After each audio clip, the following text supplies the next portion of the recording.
A firefighter saved an old man from falling off a cliff. Seconds later, the stranger looked him in the eyes and whispered, "I know who your father was, and he didn't die by accident." For 30 years, an entire town believed Ethan's father was a drunken lighthouse keeper who failed his duty. But hidden inside an abandoned lighthouse was a secret powerful enough to destroy a millionaire's empire and reveal the truth that someone had been willing to kill to keep buried. What Ethan discovered next changed his life forever. The storm arrived before dawn, swallowing the coastline beneath sheets of cold rain and roaring wind.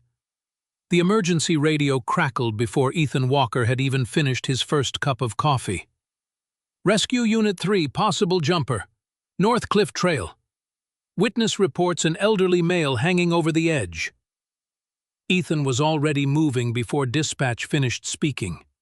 He pulled on his yellow turnout jacket, grabbed a rescue harness, and climbed into the truck as the siren shattered the quiet morning. The windshield wipers fought against rain that fell sideways, while the ocean beyond the cliffs looked less like water and more like a living creature, angry enough to swallow anyone foolish enough to challenge it. This wasn't his first cliff rescue. It probably wouldn't be his last. But something about the call sat heavily in his chest before he even arrived. Maybe it was because the cliffs overlooked the old lighthouse, or maybe because every road leading there carried memories he had spent years trying not to revisit. The wind nearly knocked him sideways the moment he stepped out. 2 deputies had already secured the trail. One of them shouted over the storm, "He's still alive!" Ethan hurried toward the edge. A frayed climbing rope disappeared over the cliff.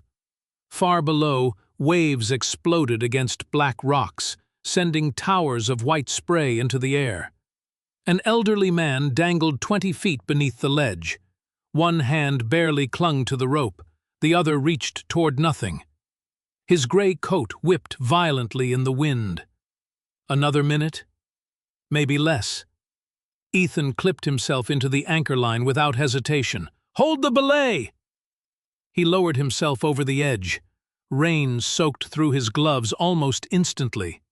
Every movement sent loose stones tumbling into the sea below. The old man lifted his head. Instead of panic, his tired eyes carried something stranger. Acceptance, like someone who had already said goodbye. Ethan reached him. "I've got you." The old man whispered so softly the wind almost stole the words. "I wish you didn't." Ethan frowned. "What?" "You should have let me go." Another wave slammed the rocks. The rope jerked violently. There was no time for conversation.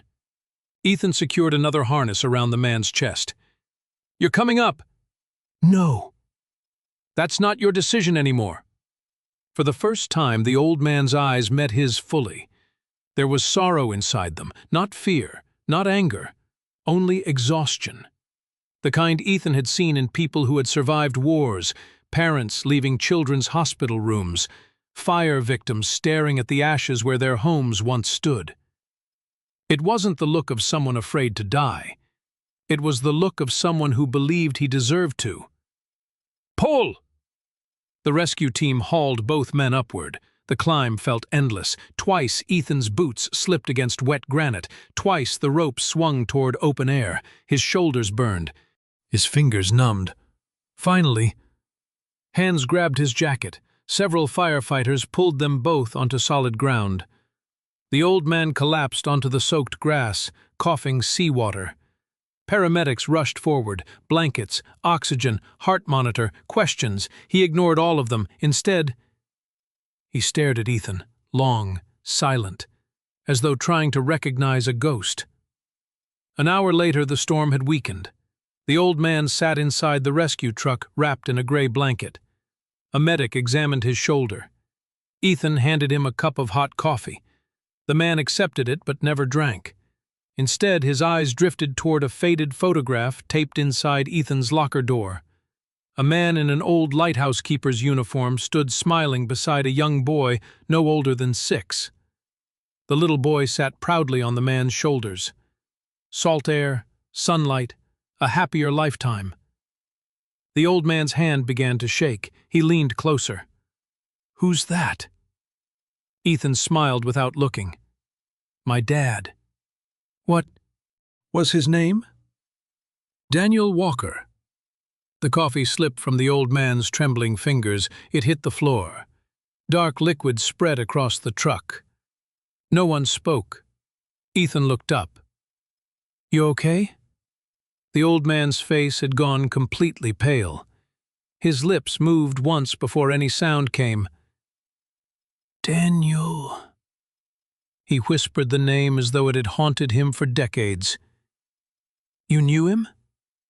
Ethan let out a quiet laugh. "Not many people remember him kindly. He was the last lighthouse keeper before everything became automated." The smile disappeared. "They said he was drunk the night he died." He spoke those words calmly now. Years of repeating them had worn away most of their sharpness. "Fell from the lighthouse during a storm." People always nodded after hearing that story. Some offered sympathy, others looked uncomfortable. A few still believed the rumors. None of them knew what it felt like growing up carrying another man's shame. Children repeated what their parents whispered. Teachers spoke more gently to him than they did everyone else. Employers looked twice at his last name. Every achievement Ethan earned somehow had to climb over the shadow of a man the town believed had failed in his final duty. Only his grandmother had never accepted it. She always said the same thing. "Your father would never abandon that light." As Ethan grew older, he wanted desperately to believe her. But belief became harder every year, because the dead never answered questions, and silence slowly turns into doubt. The old man lowered his head. His breathing became uneven. His fingers gripped the blanket until his knuckles turned white. He tried to speak. Nothing came. Finally, he looked back at Ethan. His voice barely rose above a whisper. "You have his eyes." Before Ethan could ask another question, one of the deputies knocked on the truck door. "There are 2 black SUVs parked down the highway. They've been sitting there almost 20 minutes. They keep asking if we've rescued an elderly man." Ethan turned toward the rain-streaked windshield. The vehicles were too far away to read the plates, but he could feel them watching. When he looked back, the old man's face had drained of every trace of color. His hands trembled uncontrollably, not from the cold, from recognition. Very quietly, almost too quietly to hear, he whispered to himself, "Dear God. I've just been saved by Daniel Walker's son." Rain lingered over the ocean long after the storm had passed, wrapping the abandoned lighthouse in a curtain of drifting gray mist. Ethan rarely invited strangers into his home. It wasn't because he disliked people. Years as a firefighter had taught him to trust complete strangers with his own life. He had crawled through burning buildings beside men he had met only hours earlier. He had carried crying children into ambulances without ever learning their names. Trust came easily in emergencies. It was afterward that it became difficult. When the old man was released from the small medical clinic later that afternoon, Ethan ignored the deputy's suggestion to place him in a motel. "There aren't any rooms open anyway," the deputy admitted. "Tourists booked everything before the weather turned." "I've got a spare room," Ethan answered. The old man hesitated. "You don't know who I am." "No. You don't know what kind of trouble follows me." Ethan shrugged. "I've seen enough trouble. One more guest won't scare me." The old man looked away, unable to meet his eyes. "If only you knew." The house stood on a small rise overlooking the sea. It had once belonged to the lighthouse keeper. Now it belonged to silence. Weathered cedar shingles had faded almost silver from decades of salt wind. A narrow porch wrapped around the front, and behind the house, the old lighthouse tower still stood, taller than every pine tree around it. Though its beacon had gone dark many years before, Ethan could never imagine the landscape without it. Some people saw an abandoned tower. He still saw his father. Helen Walker opened the front door before Ethan reached the porch. At 78, she moved slowly, but there was nothing slow about her eyes. She noticed everything. Her gaze settled immediately on the stranger. "Who's this?" "A man we pulled off the cliffs. You bringing every rescue home now?" A faint smile crossed Ethan's face. "Just this one." Helen looked at the old man for several seconds, long enough to make him uncomfortable. Finally, she stepped aside. "Come in before you both catch pneumonia." The house smelled of cedarwood, coffee, and old books. Richard, though he had not yet given Ethan his real name, paused in the hallway. His eyes wandered across the walls. Photographs, certificates, old newspaper clippings, a firefighter receiving a medal, a younger Ethan graduating from the academy, then one large black and white photograph, a broad-shouldered man wearing the blue uniform of a lighthouse keeper. His smile was quiet, confident, honest. Daniel Walker. Richard stopped walking. Helen noticed. "You knew my son?" The old man answered too quickly, "No," but his voice betrayed him. Helen said nothing. She simply filed the moment away. She had spent her entire life reading people. Grief left fingerprints no liar could erase. That evening they shared a simple dinner: vegetable soup, fresh bread, black coffee. The old man barely touched his food. Instead, he kept stealing glances toward the window where the lighthouse stood against the fading sky. Finally, he asked, "Does anyone still go up there?" Ethan looked over his shoulder. "Sometimes." "You?" "When I need to think." The old man's hands tightened around his spoon. "And does it still have the old Fresnel lens?" Ethan looked surprised. "You know about lighthouse equipment?" "A little. It was never removed. The museum wanted it years ago, but the funding disappeared. So it stayed." Richard lowered his head. "I see." Helen watched the exchange in silence. Something wasn't right. Most tourists didn't know what a Fresnel lens was. Most locals barely remembered. Yet this stranger asked about it before he asked about the town. Later that night, Ethan stepped onto the porch with 2 mugs of coffee. The old man was already outside. He stood facing the lighthouse. Neither of them spoke for several minutes. The surf rolled against the rocks below. A distant foghorn echoed through the darkness. Not from the lighthouse, from modern navigation buoys miles offshore. It sounded colder, mechanical. Nothing like the deep voice Ethan remembered hearing as a child. "My father used to say," Ethan began quietly, "that every lighthouse had its own heartbeat." The old man closed his eyes. He was right. Ethan smiled faintly. "I haven't thought about that in years. When I was little, he'd carry me all the way to the lantern room. I thought the glass lens was a giant crystal. My dad laughed every time." Richard listened without moving. He'd polish every piece of glass by hand. "He always said—" Ethan stopped. The familiar words caught in his throat. "The light tells the truth." "No," the old man whispered so softly Ethan almost missed it. "He said, the light never lies." Ethan slowly turned. "I've never told anyone those exact words." Richard realized his mistake immediately. For a heartbeat, neither man spoke. The wind seemed to disappear. "So," Ethan asked carefully, How did you know that? Richard searched desperately for an answer. I heard lighthouse keepers say something similar years ago. It wasn't convincing. Ethan knew it. Richard knew it. Neither challenged the lie. Near midnight, Helen found Ethan sitting alone in the kitchen. You trust him? I don't know. You noticed how he looked at Daniel's picture? I did.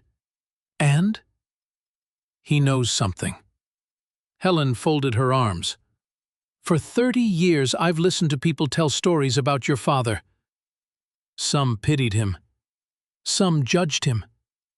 But I've never met anyone who looked frightened just hearing his name. She leaned closer. That old man isn't running from the law. He's running from his past. Ethan stared into his untouched coffee. What if his past has something to do with Dad? Helen placed a weathered hand over his. I've waited 30 years for someone to answer that question. The answer almost came sooner than either of them expected. At 2 o'clock in the morning, headlights swept silently across the curtains. Not one vehicle, two. Black SUVs rolled slowly past the house without stopping. Then, they turned around. This time they parked beyond the old lighthouse. Their engines remained running. Their lights stayed off. Watching. Waiting. From the upstairs guest room, the old man pulled back the curtain just enough to see them. Every ounce of color drained from his face. He whispered one name into the darkness. Victor. Then he stepped backward, as though the shadows outside had finally found him. The sea was calm the next morning, but the silence inside the house felt heavier than the storm that had passed. Ethan barely slept.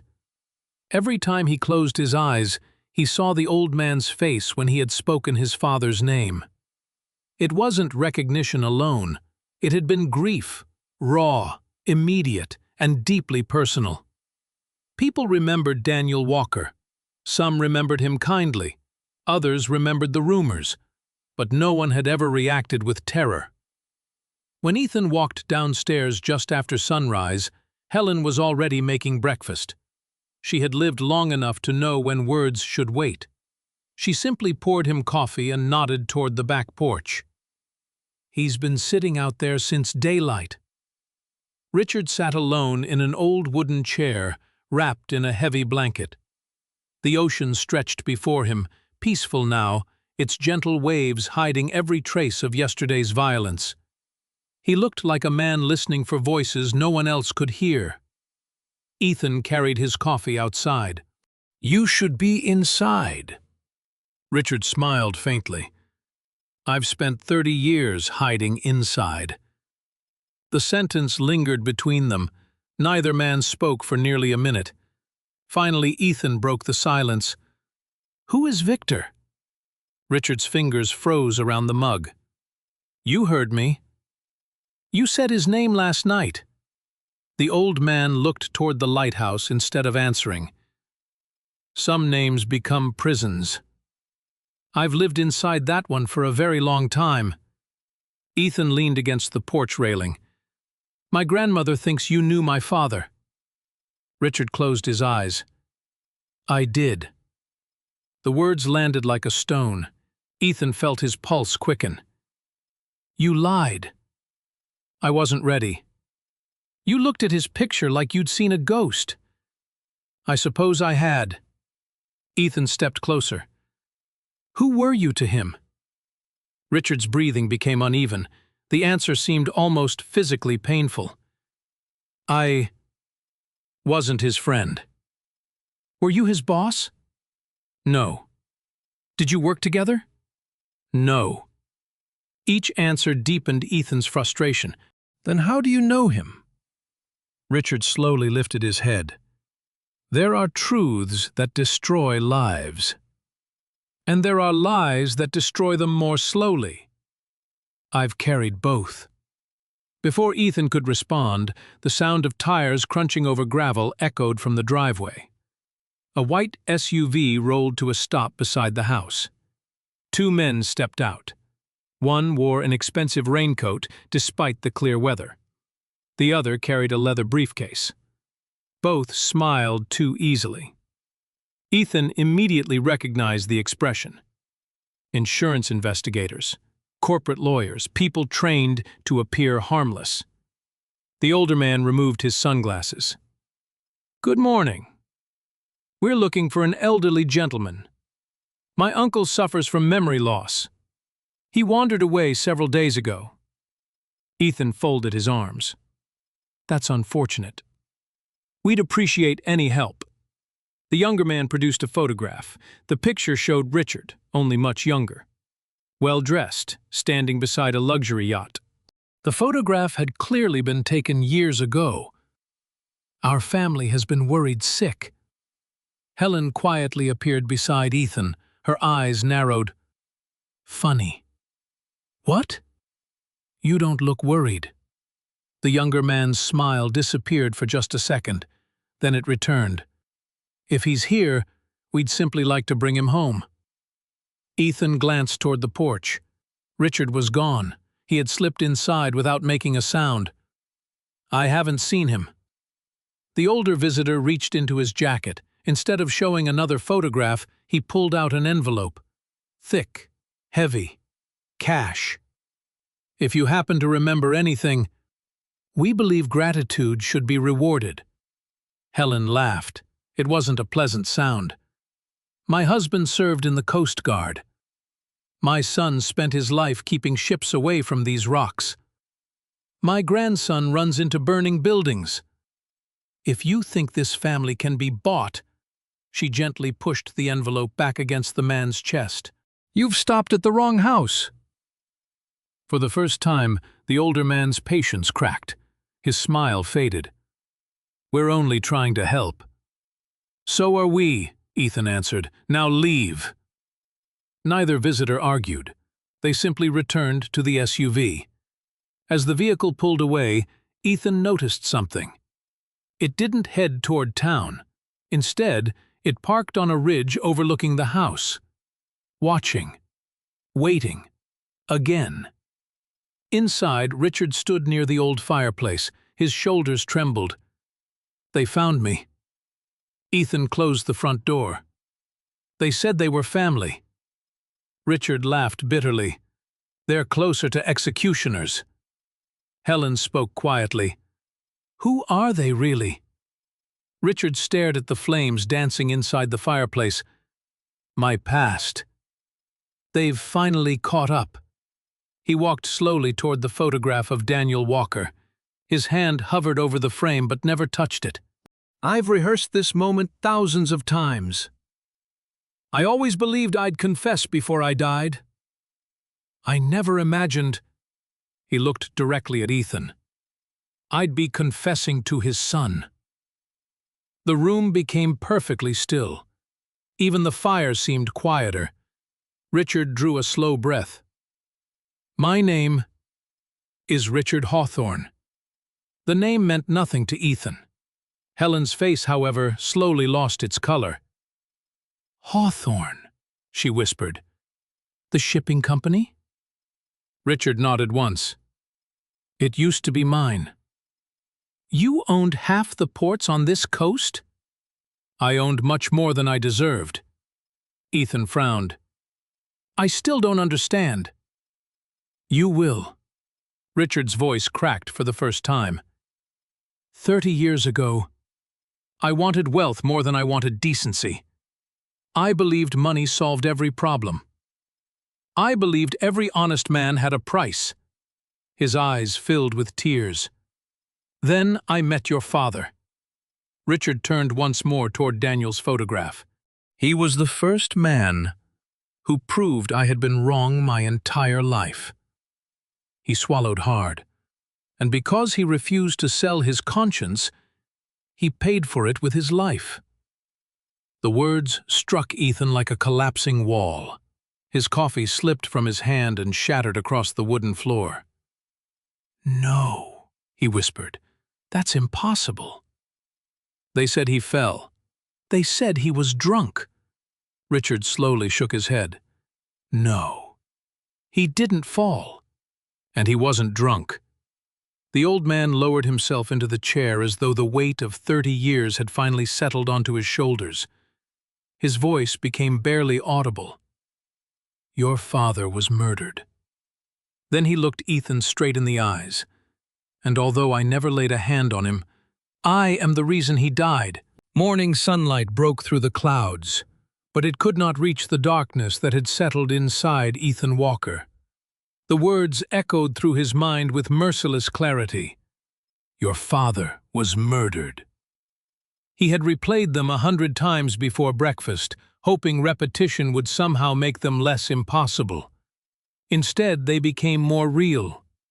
For 30 years, he had lived between two versions of the same man. There was the father he remembered, a patient giant who smelled of salt water and machine oil, whose rough hands lifted him onto broad shoulders to watch seabirds circle above the cliffs. Then there was the father everyone else remembered. The drunk, the careless lighthouse keeper, the man whose mistake had supposedly cost lives. Every child in town eventually heard the story. Some whispered it behind Ethan's back. Some asked him outright, "Was your dad really drinking when he died?" At first, Ethan fought them. Later, he stopped answering. Silence was easier. Silence demanded less hope. Now Richard Hawthorne had shattered 30 years of silence with a single confession. Helen placed a weathered wooden box on the kitchen table. "I've been waiting to give you this." Ethan frowned. "What is it?" "Your father's things. I couldn't bear to open it after he died." She slid the box toward him. "I think today's the day." The lid creaked as Ethan lifted it. Inside rested pieces of another lifetime. A brass pocket compass, an old oil lantern key, a folded blue lighthouse uniform, letters tied with faded twine, a leather work glove with cracked fingertips. Everything smelled faintly of cedar and sea salt, as though the ocean had somehow found a way inside the box. Richard stood silently across the room. His eyes never left Daniel's belongings, almost reverently. Ethan picked up the glove. His father's initials were still burned into the leather, D.W. He remembered those hands, hands that could repair machinery, hands that could untangle fishing nets, hands that carried injured birds home for Ethan to nurse, hands everyone claimed had been too drunk to hold onto a railing. The thought suddenly made him angry, not the hot anger that exploded and disappeared, a colder kind, the kind that slowly reshaped a person's life. He looked directly at Richard. "If you're telling the truth, prove it." Richard nodded slowly. "I intend to. But first, there is something your father protected." Ethan's jaw tightened. "What?" "The lighthouse." An hour later, they climbed the winding trail toward the abandoned tower. The lighthouse had stood watch over the shoreline for more than a century. Time had weathered its white paint into pale gray. Windows faced every direction, reflecting sky and sea together until the tower seemed made from light itself. The steel entrance door groaned open. Dust drifted through quiet air. Nothing moved. Every footstep echoed. Ethan hadn't climbed these stairs in months. Each spiral step carried another memory. His father laughing, his boots ringing against iron, the steady rhythm of gears turning overhead. He could almost hear them. Halfway up, Richard stopped to catch his breath. His gaze drifted across the brick walls. "I never thought I'd see this place again." "You've been here before." It wasn't a question. Richard nodded. "Once. Long ago. With your father." The admission tightened something inside Ethan's chest. They continued climbing. At last, they reached the lantern room. Sunlight poured through enormous glass panels. At its center stood the old Fresnel lens. Silent. Magnificent. Thousands of crystal prisms caught the morning light, scattering rainbows across the circular room. Even abandoned, it possessed dignity. Ethan walked toward it instinctively. When he was little, he believed it was alive. His father had never corrected him. Instead, Daniel used to smile and say, "Treat it like a heart." Richard whispered almost to himself, "It still shines." Helen ran her fingers gently across one of the glass panels. No matter how many years pass. Ethan began wiping dust from the glass with his sleeve. The motion surprised even him. He hadn't planned to, it simply felt natural. Richard watched quietly. "Your father cleaned it every evening." "I remember." "You remember?" He believed every fingerprint mattered. Ethan smiled faintly despite himself. "He used to tell me, 'Ships don't trust careless people.'" Richard nodded. "There was another saying." Ethan looked up. "The light never lies." For a long moment, no one spoke. Then Richard slowly walked around the heavy iron pedestal supporting the lens. His fingers brushed its weathered surface. "Has anyone ever opened this?" "The maintenance crews?" Ethan shook his head. "They removed the electrical equipment years ago. No one touched the old rotation mechanism." Richard crouched beside a small iron access door built into the pedestal. Its hinges were rusted nearly shut. He closed his eyes. "I've dreamed about this place." "For decades," Ethan frowned. "Why?" "Because Daniel stood right here." Richard rested one trembling hand against the iron. "The last time I ever saw him alive." The room fell silent. Outside, gulls circled above crashing waves. Richard continued, "He told me something." I laughed at him. I thought he was naive. He said, Richard swallowed, "A lighthouse isn't built to save itself. It's built to save strangers." I didn't understand him then. I do now. Tears gathered in the old man's eyes. He died protecting people he'd never meet. I spent my life protecting only myself. Ethan noticed something strange. Richard wasn't looking at the lens. He kept staring beneath it. At the pedestal. At the machinery hidden inside. As though every bolt and every gear were already familiar. "You keep looking down there." Richard slowly nodded. "There used to be massive counterweights. They turned the lens all night. I remember hearing them." Ethan stared. "How do you know that?" Richard hesitated, then spoke carefully. "Because your father showed me. He said every moving part had a purpose. Even the pieces no one ever saw." Ethan knelt beside the small iron hatch. Rust covered the latch. It hadn't been opened in years. He pulled once. Nothing. Again. Still nothing. Helen handed him an old pry bar leaning against the wall. "Try this." Metal groaned, rust cracked. Finally, the hatch lurched open. A breath of stale air drifted upward from the darkness below. Inside lay the abandoned clockwork mechanism that had once rotated the great lens. Iron gears, heavy drums, a narrow vertical shaft disappearing deep into the pedestal where the old counterweights had once traveled. Richard stared into the darkness as though he had found the entrance to another lifetime.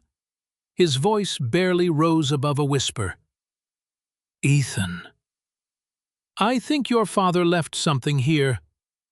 Ethan slowly turned toward him. "How could you possibly know that?" Richard met his eyes, because for the first time since arriving, he remembered Daniel's final words before walking back into the storm. And suddenly, after 30 years, they finally made sense. The lighthouse had stood in silence for decades, yet somehow it still felt as though it had been waiting for them.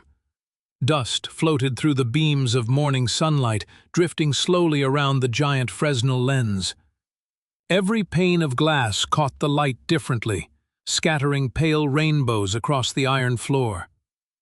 Ethan had seen this room hundreds of times as a boy, but never had it felt so alive. Richard remained kneeling beside the open hatch beneath the pedestal. His trembling hand rested against the rusted iron frame. "I was standing right here," he whispered. Ethan looked down at him. "What happened?" Richard's eyes never left the darkness inside the mechanism. "The last time I came here, your father had already refused the money." Helen stood quietly near the doorway. Neither she nor Ethan interrupted him. Confession, she knew, was like opening an old wound. If you rushed it, the truth retreated back into silence.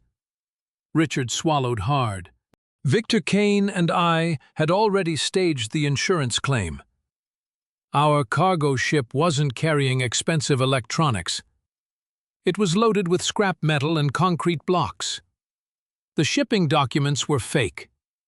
The insurance policy wasn't. He laughed bitterly. "We thought we were clever.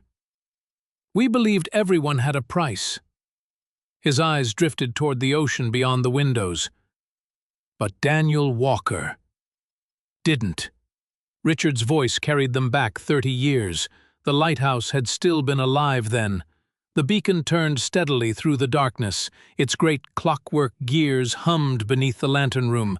Foghorns rolled across the sea. Daniel Walker had been polishing the lens when Richard climbed the tower. "I offered him enough money to change his family's life." Richard shook his head slowly. He never even looked at the check. Instead, Daniel had continued wiping the glass. Then he said quietly, "Do you know why I clean every panel?" Richard had shrugged.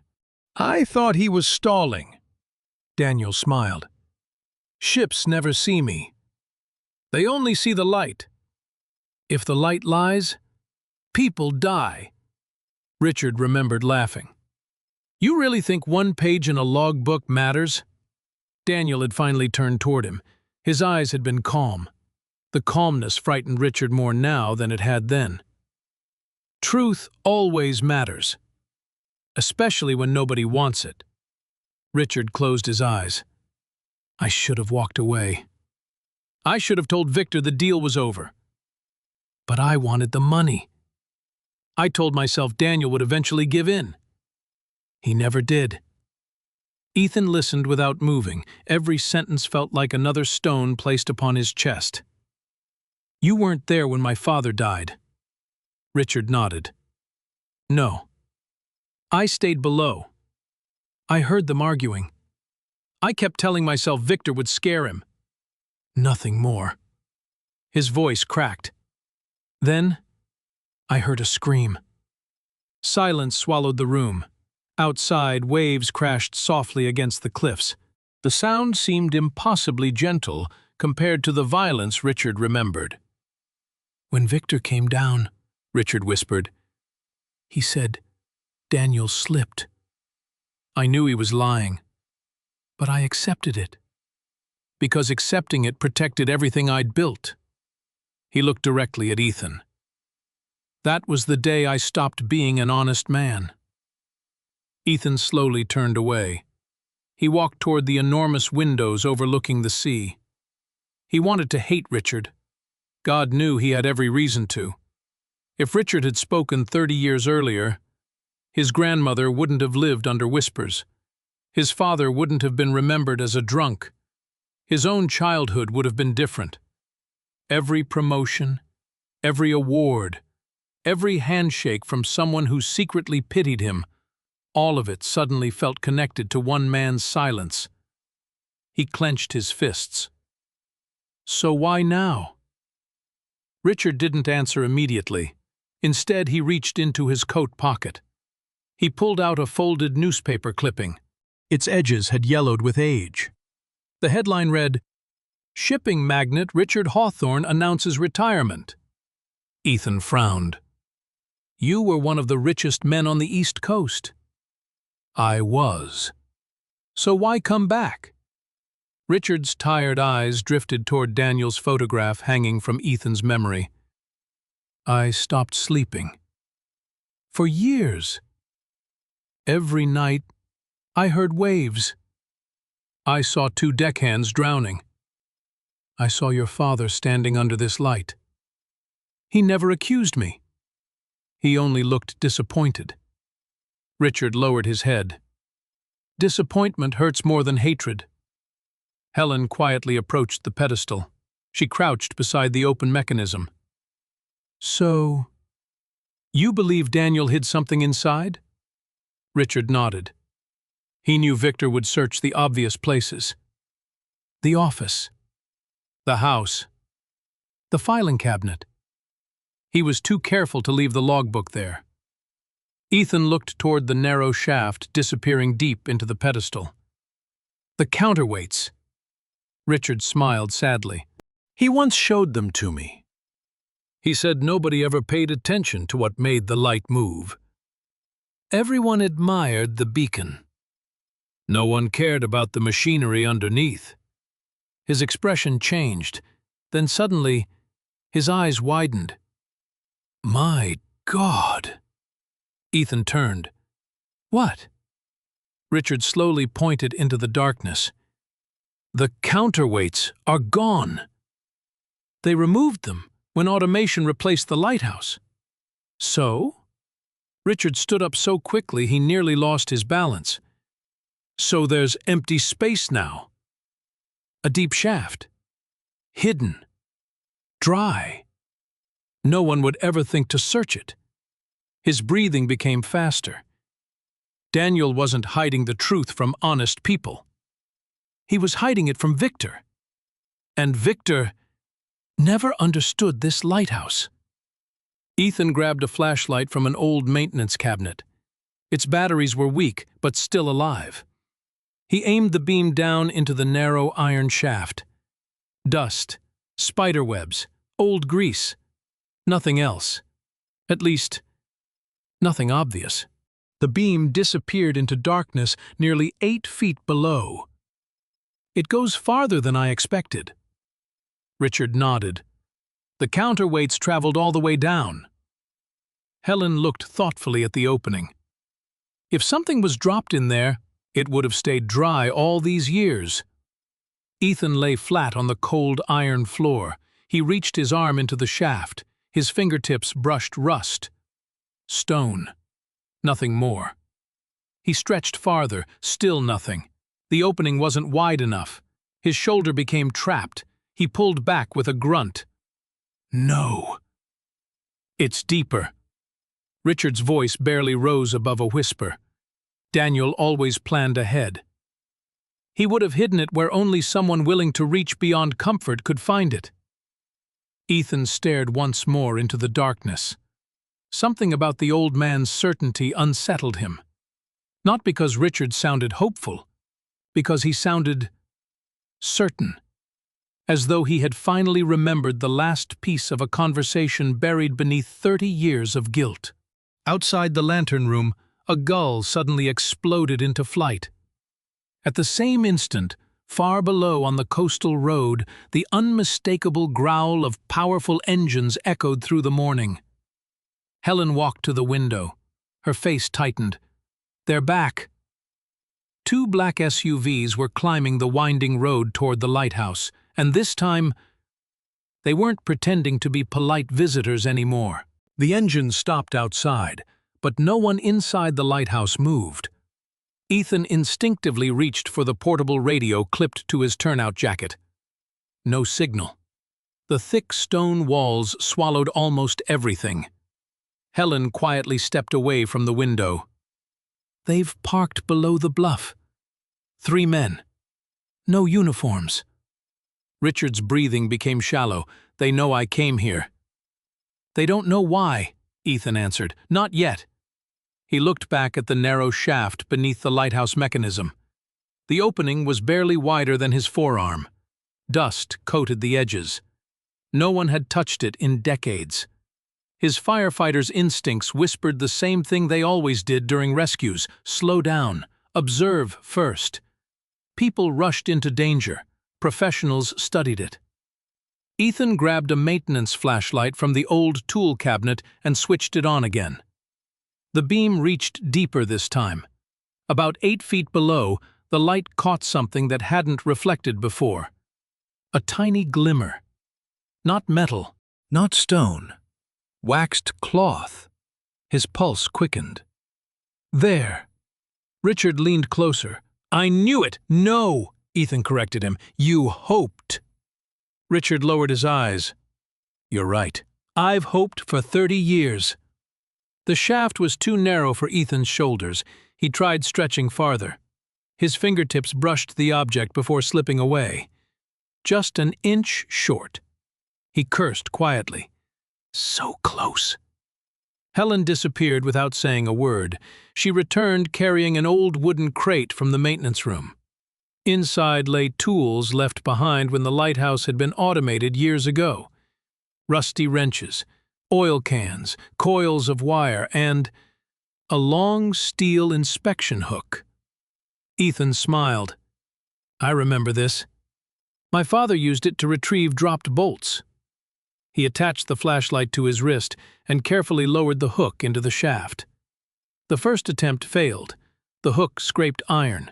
The second snagged only cobwebs. The third caught something. Everyone froze. Ethan pulled slowly. The object refused to move. "It's stuck." Richard closed his eyes. "No. It survived 30 years. It can't stop now." Ethan adjusted his grip. Instead of pulling harder, he gently twisted the hook. Years of technical rescue had taught him that force often made things worse. Patience saved lives. Sometimes it also recovered the truth. Something shifted. A dry scraping sound echoed inside the pedestal. Then the package began rising, inch by inch. Richard's hands started trembling uncontrollably. Helen pressed one hand against her mouth. Finally, a small bundle emerged from the darkness. Wrapped in layers of waxed canvas, tied with faded tarred cord. Perfectly preserved. For a long moment, no one touched it. It felt less like an object, and more like someone who had finally come home. Ethan carefully laid the bundle on the iron floor beneath the great lens. The old canvas still smelled faintly of machine oil. His father had planned for moisture, for time, for decay. Daniel Walker hadn't hidden this, hoping someone might someday find it. He had hidden it, believing someone eventually would. Richard stared at the bundle with wet eyes. He knew. He knew they would search. He knew they wouldn't understand the lighthouse. Ethan slowly untied the brittle cord. The knots resisted. His father had always tied knots that never slipped. He smiled, despite himself. "You still make everything difficult, Dad." Helen laughed softly through tears. He'd take that as a compliment. Inside the outer wrapping lay another layer, heavy oilskin, still dry. Ethan peeled it back. A black leather logbook appeared. Its cover was cracked with age, embossed in fading gold letters with the words, "Lighthouse Watch Log." His breath caught. He opened the cover. The handwriting hit him harder than he expected. Small, neat, steady. His father's handwriting. He hadn't seen it since he was a little boy, practicing multiplication at the kitchen table while Daniel corrected his spelling. Suddenly, the room didn't feel abandoned anymore. It felt occupied. Richard slowly lowered himself onto an old wooden stool.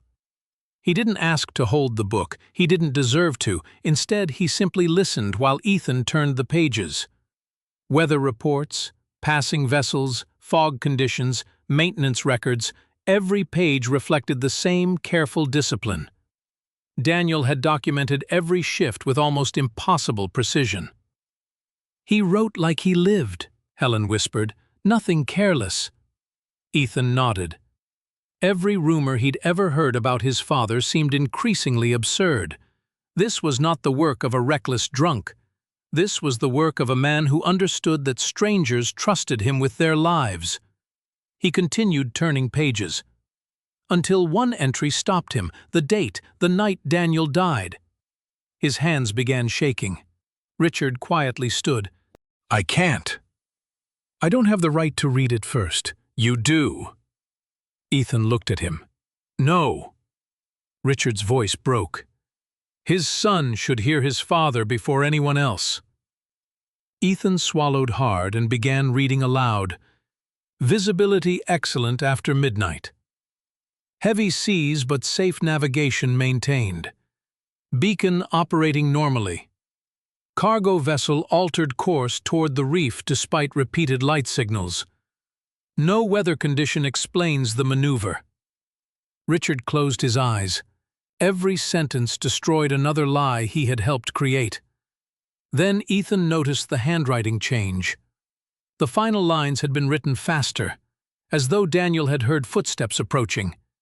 He continued reading. "Two men visited tonight.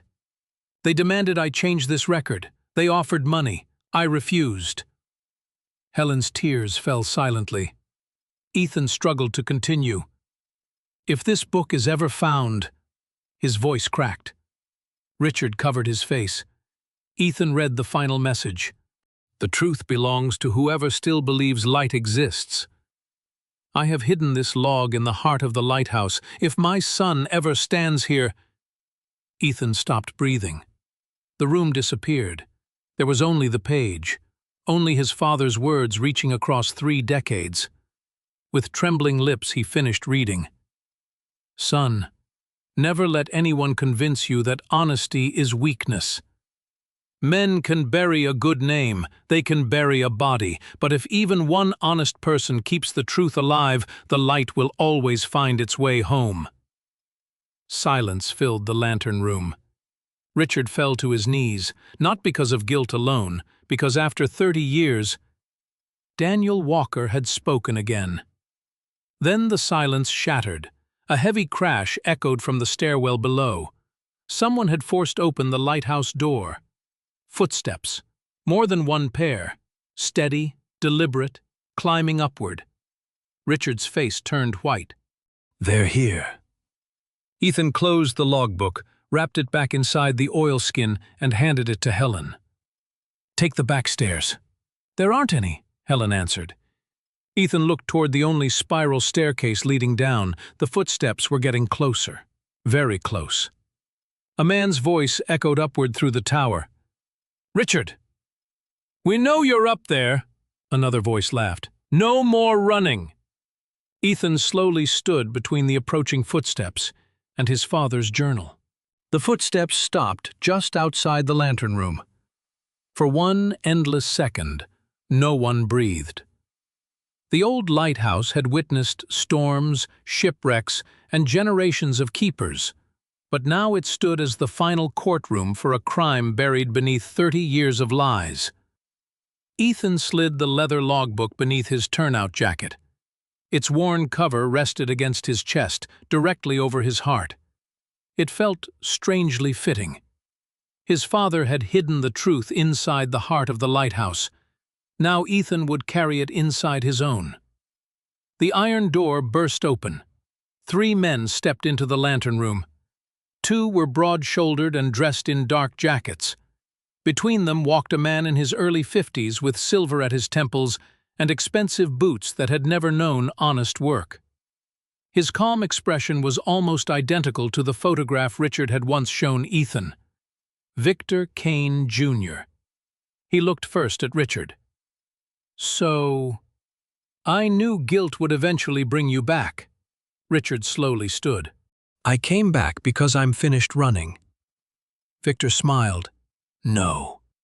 You came back because you're dying." His eyes shifted toward Ethan. "And you must be Daniel Walker's boy." "I've heard a lot about you," Ethan answered quietly. "I wish I could say the same." Victor chuckled. "Your father was stubborn." "It seems the trait survived." Richard stepped forward. "This ends today." Victor's smile faded. "It ended 30 years ago. You should have stayed on that cliff."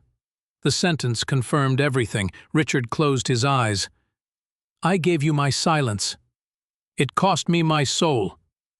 I'm not giving you another day." Victor sighed as though disappointed. "You always were weak." "No," Richard replied. "I was weak when I stood beside evil. I'm stronger now." Victor nodded toward one of his men. "Take the journal." The two men advanced. Ethan didn't move. Years of fighting fires had taught him something important. Panic spread faster than flames. Control saved lives. He glanced around the room. One narrow entrance, old iron railings, heavy maintenance chains still hanging beside the lantern mechanism. No weapons, but enough tools. As the first man lunged, Ethan sidestepped, grabbed the man's wrist, and redirected his momentum into the iron railing. The impact echoed through the tower. The second attacker rushed forward. Ethan swung the heavy rescue flashlight across the man's forearm. The flashlight clattered away, but the man staggered backward in pain. "Run!" Ethan shouted. Helen pulled Richard toward the spiral stairs. Victor cursed. "Don't let them leave!" One attacker recovered and chased them down the staircase.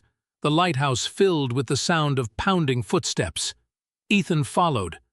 Not behind them. Above them. He knew the tower better than anyone. His father had once turned every staircase into an adventure. Now those childhood memories became an advantage. Halfway down the spiral stairs, the attacker grabbed Richard's shoulder. The old man stumbled. Before he could fall, Ethan jumped from the upper landing. The impact knocked both men onto the iron steps. The staircase rattled violently. Richard stared in disbelief. "You could have broken your neck!"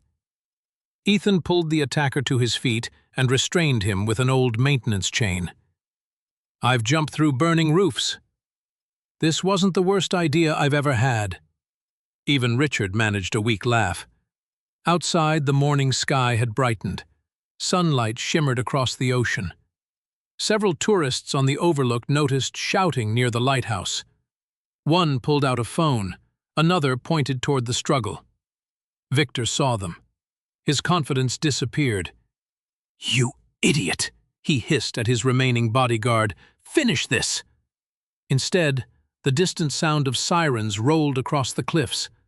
Not one, several. Sheriff Noah Brooks's patrol vehicles climbed the winding road, followed by state police. Helen quietly smiled. "I called him." Victor turned sharply. "When?" "The moment you started climbing the hill." She held up her cell phone. "The signal's weak. But not impossible." Within minutes, deputies surrounded the lighthouse. Victor attempted to leave through the rear path. Sheriff Noah met him there. "Going somewhere?" Victor forced a smile. "This is all a misunderstanding." Noah glanced at Ethan. "What happened?" Ethan removed the oilskin package from beneath his jacket. "This happened." He handed Noah the logbook. "Read the last entry." Noah carefully turned the pages. His expression changed, line by line. He looked at Richard. "Is this authentic?" Richard nodded. "I watched Daniel write in it. I also watched my silence bury him." Then Richard did something no one expected. He reached into his coat and removed a small digital recorder. "I started carrying this 6 months ago. I knew someday I'd have the courage." He pressed play. His own voice filled the quiet air. Every detail. The insurance fraud, the staged shipwreck, Victor Kane's father ordering Daniel to alter the log. The argument, the scream, the cover-up, everything. Victor's face lost all color. "You fool!" Richard interrupted him. "No." The fool was the man who believed the truth could stay buried forever. Deputies stepped forward and placed Victor in handcuffs. For the first time in decades, no one came to protect the Kane family. No one argued. No one looked away. Weeks later, the town gathered beneath the restored lighthouse. The old beacon had been repaired. Not because ships needed it anymore, but because people did. A bronze memorial stood near the entrance. It no longer listed Daniel Walker as the keeper responsible for a tragic accident. Instead, new words had been engraved beneath his name. Daniel Walker, lighthouse keeper, he chose truth over fear. His courage saved more than lives, it saved honor. Ethan stood quietly before the memorial. Helen slipped her arm through his. "He'd be proud of you." Ethan shook his head gently. "I think he'd just be glad people finally knew who he really was." Nearby, Richard sat alone on a wooden bench. He had surrendered every document, every hidden financial record, and every piece of evidence he still possessed. Most of his fortune would be used to compensate the families harmed by the insurance fraud. He looked smaller now, lighter. Not because his burdens had disappeared, because he had finally stopped carrying them alone. As the sun began to set, the restored beacon came alive for the first time in decades. A brilliant white beam swept across the water. It passed over fishing boats, over distant waves, over the cliffs where Ethan had pulled Richard back from death. For a moment, Ethan closed his eyes. He could almost hear his father's voice behind him. "Ships don't trust the man. They trust the light." A quiet smile touched Ethan's face. For 30 years, lies had cast a shadow over one good man's name. But shadows could never survive forever. All they had needed was one honest person willing to keep the light burning until the truth found its way home. Before we say goodbye, I'd like to leave you with one final thought. Sometimes we pray for miracles, expecting God to part the sea or change our lives overnight. But more often, His miracles arrive quietly, through an honest person who refuses to lie, a stranger willing to help, a second chance we never thought we'd receive, or the courage to keep doing what's right when no one is watching. Daniel Walker believed that the light never lies. In many ways, that's how God's truth works. It may be hidden for a season, but it is never lost. No matter how long darkness seems to last, God's light has a way of reaching the places we cannot. At just the right time, what is buried is revealed, what is broken is restored, and what seems impossible becomes possible. If you're carrying a burden today, waiting for answers, or wondering if anyone sees your quiet acts of kindness, don't give up. Keep choosing honesty over shortcuts, compassion over bitterness, and hope over fear. The seeds you plant today may become someone else's miracle tomorrow. If this story touched your heart, please take a moment to like, share, and subscribe to support our channel. Your support helps us continue creating meaningful stories that remind us of faith, hope, courage, and the goodness still found in this world. We'd also love to hear from you. Leave a comment below and tell us where you're watching from, or share a moment when God worked in your life in an unexpected way. Your story may encourage someone else who needs hope today. May God bless you and your family with peace, good health, strength, and joy. May He guide your steps, protect you through every storm, and fill your heart with His unfailing love. And whenever life feels dark, may you always remember that God's light never stops shining, even when we cannot yet see the way ahead. Thank you for watching, and God bless you. We'll see you in the next story.